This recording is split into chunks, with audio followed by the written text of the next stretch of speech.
Buenas, vamos a continuar esta serie de videos, esta vez esto con el tema de geometría.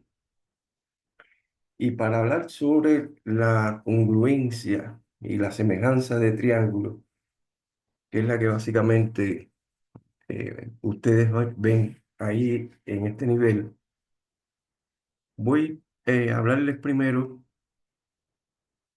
acerca de dos transformaciones que ocurren o que se realizan con los puntos de un plano. Es decir, lo que se hace es tomar todos los puntos de un plano y transformarlo nuevamente en puntos del propio plano. Cuando en ese tipo de transformación uno trata de prestar atención a determinados puntos del plano que conforman una figura y se le aplica un movimiento, pues esos puntos, todos pertenecientes a esa figura, serán transformados después en una figura en la cual lo importante son estas dos propiedades que se van a cumplir. Las longitudes de los segmentos se van a preservar. No va a cambiar la imagen de un segmento con relación a la imagen, es decir, con relación a la imagen del segmento original. Es decir, el segmento imagen y el segmento original antes y después de aplicarle el movimiento, va a conservar su longitud. Y lo mismo va a ocurrir con la amplitud de cualquier ángulo. Si en la figura nosotros podemos distinguir algún ángulo, cuando le apliquemos el movimiento, pues este ángulo va a preservar su amplitud. Esas son las características fundamentales de los movimientos que pueden ocurrir en un plano. Y ellos, a su vez, lo pudiéramos subdividir en diferentes categorías. Está lo que sería el movimiento de traslación, el movimiento de rotación o giro y las simetrías axial y simetría central. Todos estos son transformaciones de los puntos en el plano que tienen las características de un movimiento, es decir, preservan la longitud de los segmentos y las amplitudes de los ángulos. Como justamente estas dos características se van a mantener intactas, eso es lo que hace que cuando uno tome una figura y trate de compararla con la imagen, si uno tuviese la posibilidad de recortar la figura imagen y la trata de superponer sobre la figura original, pues ella va a coincidir en todas sus partes. Ni se va a exceder ni le va a faltar. Coincide totalmente. Es característico de la aplicación de estos movimientos. Y entonces decimos que esas figuras son congruentes. ¿Mm? Dos figuras son congruentes si existe un movimiento o una composición de movimientos que transforme una en otra. Y al transformar una en otra, pues ellas van a coincidir totalmente cuando se superpone una sobre la otra. Vamos a compartir acá la herramienta esta del GeoGebra para mostrar justamente los diferentes tipos de movimientos.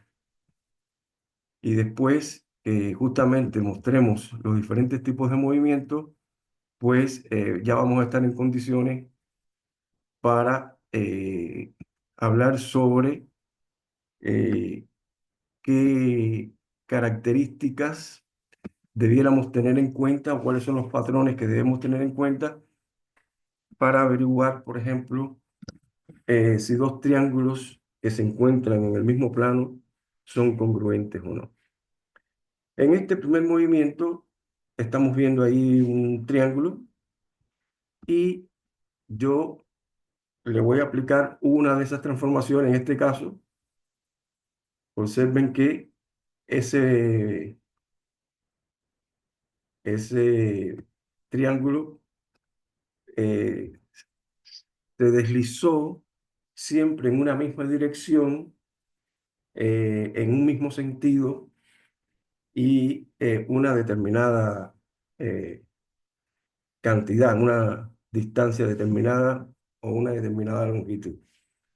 Por eso, para este primer movimiento que estamos viendo acá, lo que se necesita conocer para aplicarlo es lo que se conoce como un vector de traslación.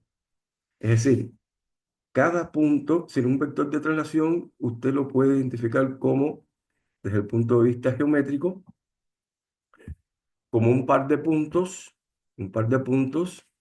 en que el punto inicial sería el origen del vector y el punto final el extremo del vector. Generalmente el extremo uno lo representa con una flecha, ¿sí? Con la saeta de la flecha, para indicar el sentido en que se efectúa ese desplazamiento. Además, como estamos viendo que es un segmento dirigido, porque nos dice dónde comienza y dónde es que termina, por ser un segmento, este segmento está contenido en una recta y toda recta tiene una dirección. Por eso es que los vectores se caracterizan por tener una dirección, que es la dirección de la recta que lo contiene, una longitud, que en este caso, como es un segmento, va a tener una longitud que va a coincidir exactamente con la distancia que hay desde el origen hasta el extremo del segmento y un sentido en que se recorre, que uno lo tiene que estar destacando con la saeta de la flecha. En este caso, cada punto, cada punto de esta figura original, que es un triángulo, cuando le aplicamos una traslación de acuerdo a ese vector, pues es transformado en un punto imagen y se observa, por ejemplo, que acá el triángulo este trasladado, pues coincide en definitiva con el triángulo original. Bien, eso es característico de cualquier movimiento de traslación. Y como justamente él coincide con el original, entonces la longitud, por ejemplo, del lado AB, A', B', va a coincidir con la longitud del lado AB inicial. La longitud del lado A'C' coincide con la longitud AC del lado inicial. Y la longitud del lado B'C' va a coincidir con la longitud del lado inicial. Es decir, las longitudes se van a preservar.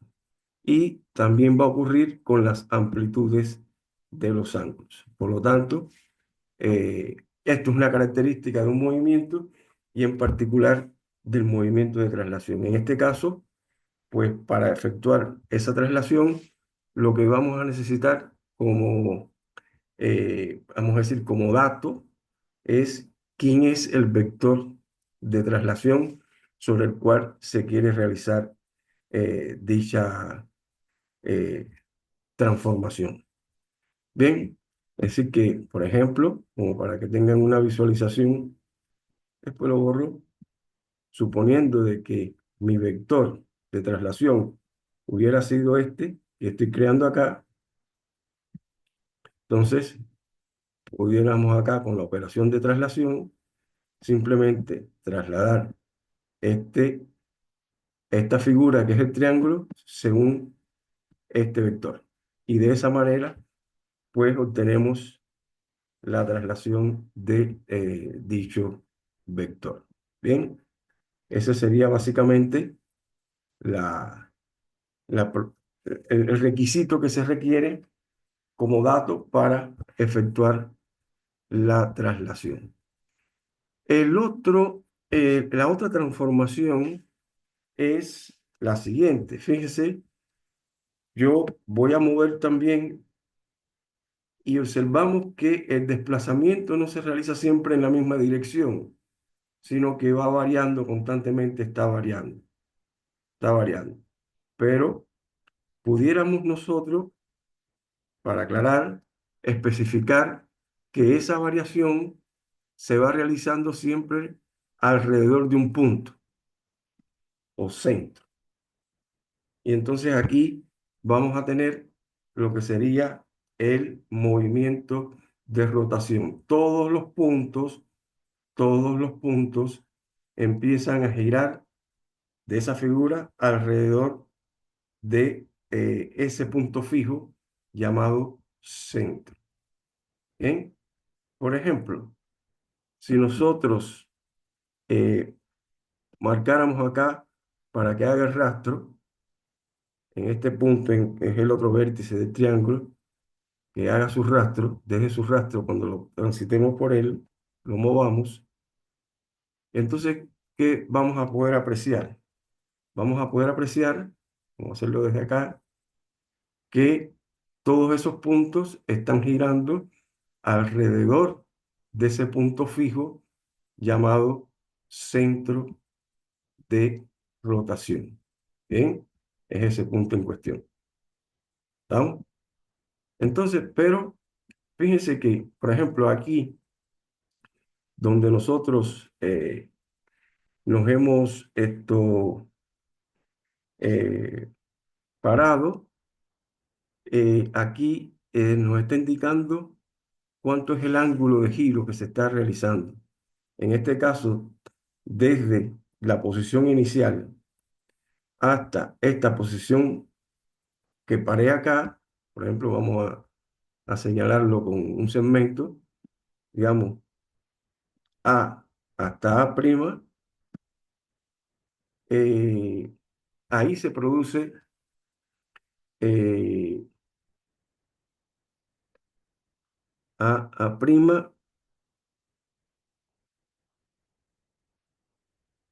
vamos a ver, vamos a hacerlo mejor así.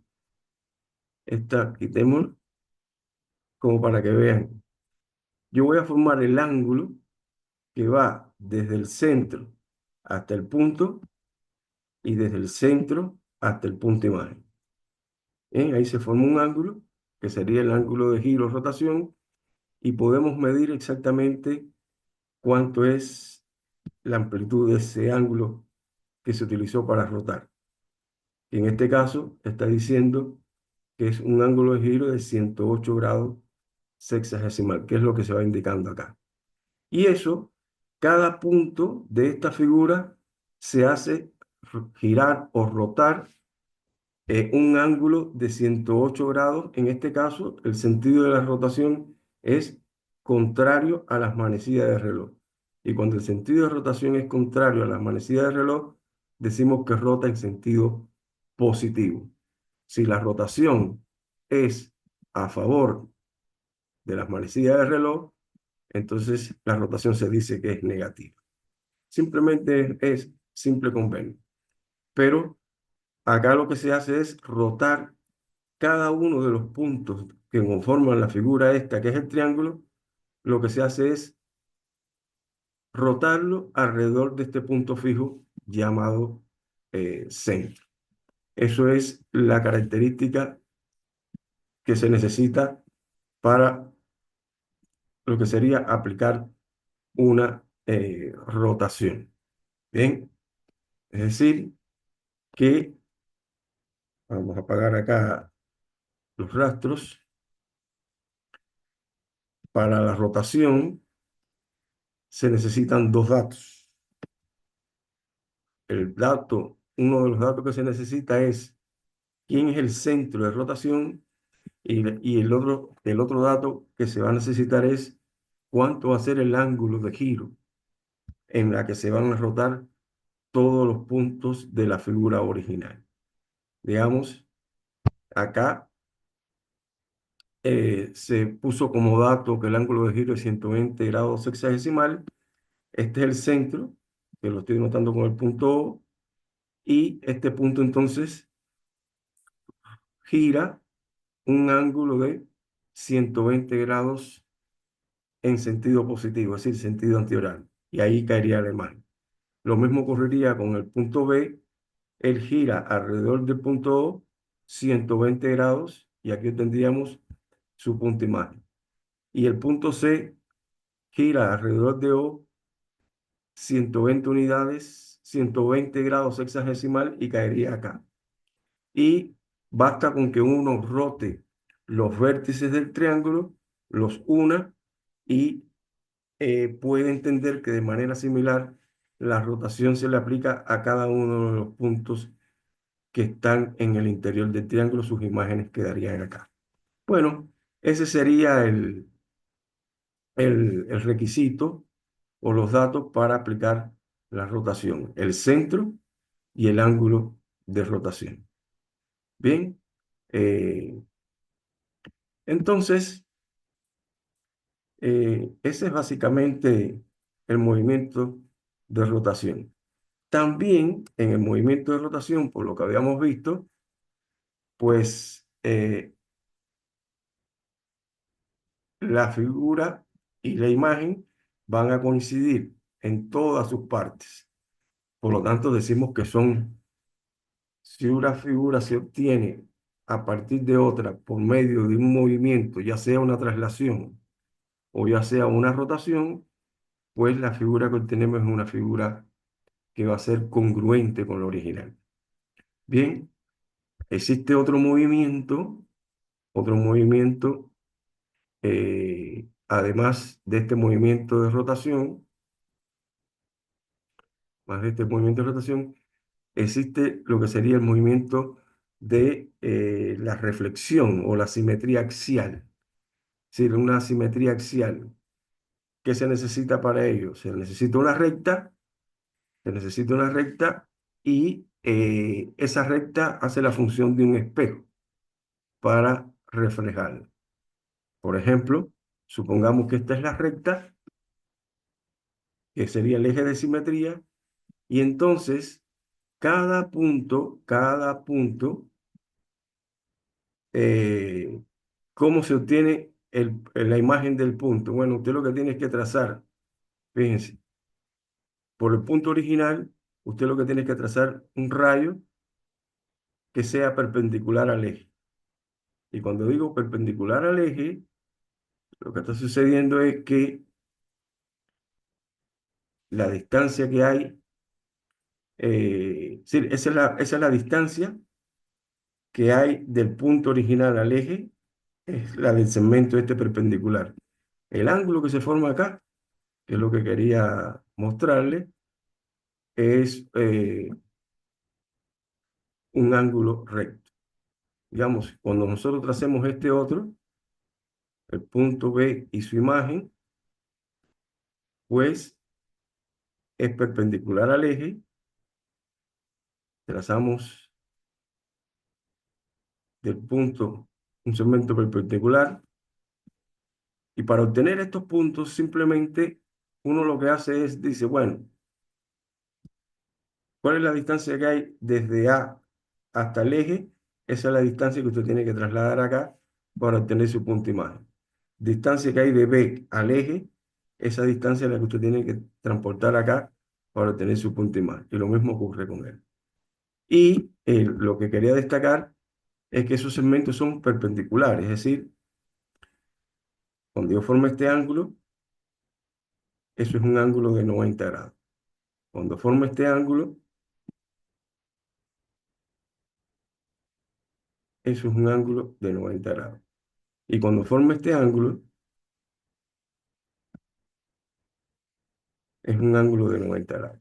Siempre son perpendiculares al eje. Como se puede observar, acá la figura como que queda invertida. es una propiedad, pero las longitudes de los segmentos, es decir, el segmento AB va a seguir siendo igual a su segmento imagen A', B', sub 2, porque esta es la segunda transformación que se aplicó. La, por eso, para distinguirlo del anterior, que tenía el subíndice 1, fue la transformación de la rotación. La del subíndice 2 es el movimiento relacionado con la simetría axial. Y para realizarla, pues se obtiene una figura que va a ser congruente con la original, solo que de manera invertida. Bien, se preservan las longitudes de los segmentos. Este coincide con la longitud de su segmento imagen y este A', B' sub 2 coincide con A, B, que es el segmento original. Por lo tanto, esto también van a ser figuras congruentes en la simetría axial. Para la simetría axial, ¿qué es lo que usted necesita para hallar su imagen? Bueno, una recta que representa el eje de simetría. Y para representar la figura imagen, usted lo que hace es toma puntos representativos, en este caso de un triángulo, para usted trazar o dibujar un triángulo. Si usted conoce los vértices del triángulo, pues cuando los una, podrá fácilmente obtener los lados del triángulo. Por supuesto que esos tres puntos no deben estar alineados, porque si están alineados no se puede construir un triángulo. Pero a partir de obtener las imágenes de los vértices, pues ya es posible construir finalmente la imagen del triángulo como tal, de los lados y de todos los puntos que están en el interior. Bien, esta sería la simetría central. Bien, ahora, otra cuestión que quería destacar acá, nos estaría faltando otro tipo de, otro tipo de, eh, estaría faltando otro tipo de transformación, que es la de la simetría eh, central. Sí, nosotros pudiéramos, por ejemplo, tomar un punto arbitrario y ahora, ¿qué es lo que vamos a hacer? Cada punto, en este caso por cada vértice, nosotros vamos a trazar eh, un rayo, una semirrecta que pase por él. Y la distancia que hay desde el punto a ese punto fijo es la que transportamos hacia esa semirrecta que se trazó. Por supuesto que yo ya directamente, cuando utilizo la aplicación de simetría central, simplemente digo, voy a aplicarle la simetría del triángulo respecto a este punto o centro y lo obtenemos acá. Bien, pero ¿qué es lo que ocurre? Por ejemplo, yo tomo el punto A para obtener su punto imagen. Lo que se hizo fue trazar por A un rayo que pase por el centro, ese punto fijo. Y la distancia que hay de A al punto fijo es la que usted transporta de ese punto fijo a este punto de ese rayo. Y simplemente trabaja con esta parte que está acá. Bien, lo mismo va a ocurrir de B a B' y de C a C'. Y entonces, de esa forma, usted tendría también una figura que es congruente con la original mediante lo que aquí sería una simetría central. Y cuando, insisto, repito que estoy hablando de congruencia, es porque evidentemente se van a mantener fijos las longitudes de los lados y las amplitudes de los ángulos. Bien, para la simetría central, pues lo único que se necesita tener como dato es un punto. Es decir, dónde va a estar ubicado el centro de esa simetría central. Y a partir de ahí, pues cada punto, por cada punto de la figura original, usted traza una semirrecta que pase por ese punto fijo o centro. Y la distancia que hay de ese punto al centro es la que tiene que transportar sobre esa semirrecta para obtener el punto imagen. De esa manera se obtiene la imagen por esta simetría central. Pudiera destacarse aquí también que si a esta figura original, a este triángulo, nosotros le aplicamos un ángulo, una rotación de 180 grados con centro en este punto, pues obtenemos nuevamente, vamos a hacerlo, vamos a aplicarle una rotación aquí a esta figura respecto a este punto fijo llamado centro, pero vamos a rotarla 180 grados, 180 grados hexadesimales. Y observe que coincide con la imagen de la que se aplicó cuando se utilizó la simetría central. Bueno, esto en definitiva son los distintos tipos de movimiento que hay en un plano y eh, eh, en las cuales la figura, cuando le es aplicado un movimiento, pues se transforma en otra figura que va a ser congruente a la original, y esa congruencia significa que se van a preservar las longitudes de los lados y las amplitudes de los ángulos. Teniendo en cuenta esto, ahora ya vamos a estar en condiciones para poder, básicamente, cuando tenemos en el plano, imagínense que en el plano yo tenga este triángulo y le ponga este que está acá. Y entonces queremos saber si existe un movimiento que transforma este triángulo, lo transforma en este. Si hay un movimiento que lo transforma, entonces evidentemente que estos triángulos tienen que ser congruentes. Muchas veces por el abuso del lenguaje, en lugar de utilizar la palabra de congruencia, decimos que son iguales. Y lo entendemos, ¿bien? Pero lo correcto es decir congruencia para que se sepa que lo que se aplicó fue un movimiento en el plano. Se produjo un movimiento con los puntos del plano.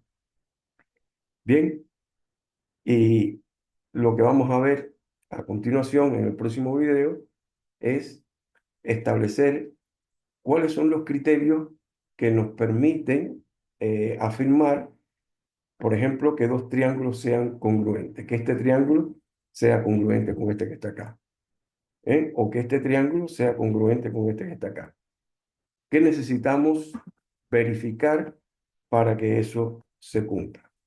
Y eso es lo que justamente vamos a hacer en el próximo video. Bien.